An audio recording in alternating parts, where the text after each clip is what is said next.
Hi, this is Robert Wilkins, aka Basketball Tall, your BT dispatcher, bringing you the latest news and commentary with a different flavor. Today, an article from the New York Times. Representative Thomas Massie, Republican of Kentucky, at the news conference with accusers of Jeffrey Epstein. Mr. Massie is among three lawmakers trying to force a vote to demand the release of all the Epstein files, reported by Eric Lee for the New York Times. Make you wonder, will it ever get released? Let's read on. Victims of the accused sex trafficker Jeffrey Epstein gathered near the Capitol Wednesday to demand the release of documents related to the case. Steps away from the Capitol, victims of Jeffrey Epstein, the disgraced financier and sex offender, on Wednesday demand that all people who received sexual favors through Mr. Epstein be identified. They also demanded that Ghislaine Maxwell, the longtime associate of Mr. Epstein, who is serving 20 years for sex trafficking, serve her full sentence without special treatment. Ms. Maxwell was moved to a minimum security prison in Texas after President Trump's lawyer and a senior Justice Department official interviewed her in July.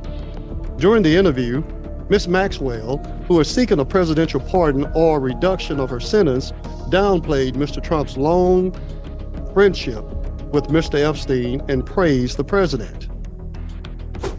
The victims' demands arrive as members of Congress from both parties are pushing for a bill that would demand the administration release all of its investigative material on Mr. Epstein. We are not asking for pity, we're demanding accountability, said Lisa Phillips, one of the victims who spoke on Wednesday. Congress must choose. Will you continue to protect predators, or will you finally protect survivors? Transparency is justice.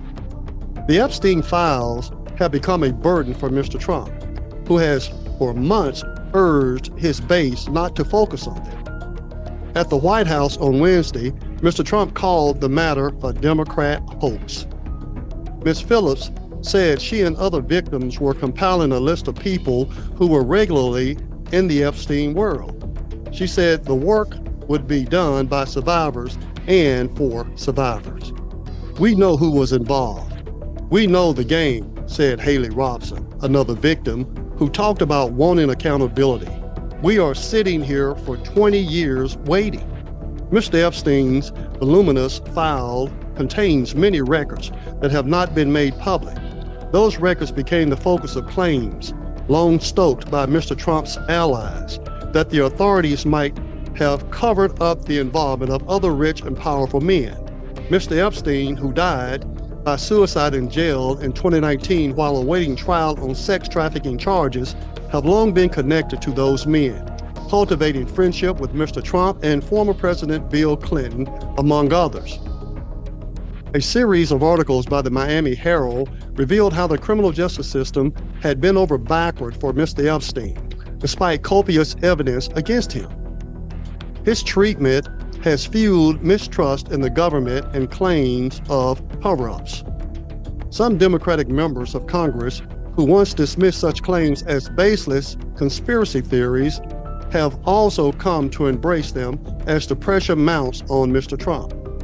Attorney General Pam Bondi and other officials in Mr. Trump's administration had long suggested that undisclosed files on Mr. Epstein include a client list, but the Justice Department and FBI concluded in July that no such list exists, and Ms. Bondi has released little new information.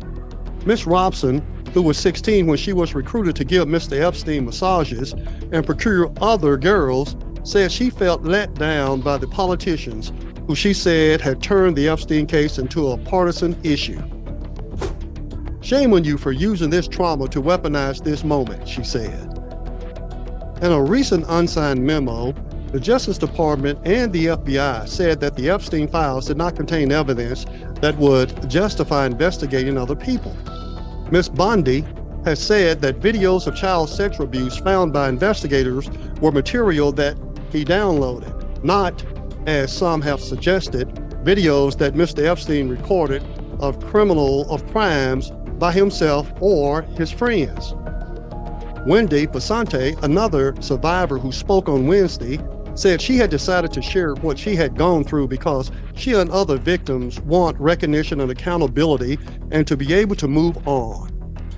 Being a survivor is not a headline, it's our life, she said. And silence only protects predators, not children. I'm an ex-cop. I'm an ex-also child protective services social worker, as well as a juvenile justice specialist. So my entire career has been in law enforcement. Besides being a police officer and district court juvenile officer and commissioned deputy sheriff. Something's wrong here. My hunch is there is a cover-up. Let the chips fall where they may. If they're high-level people, no matter who they are, have committed such crimes against, at the time, these were kids, children, and some have destroyed their lives permanently. A young lady not long ago committed suicide. Forget politics. This is about right and wrong. This is about justice. This is about upholding the law.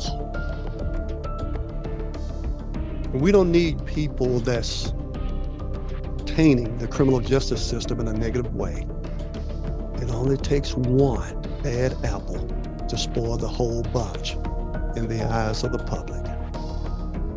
Restore trust back into the field of criminal justice.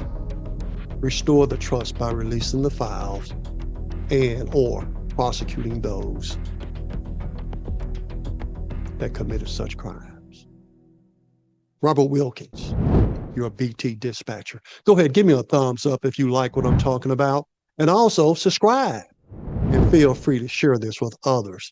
And stay tuned because on this journey, I'll continue to bring you news and commentary with a different flavor. See you next time.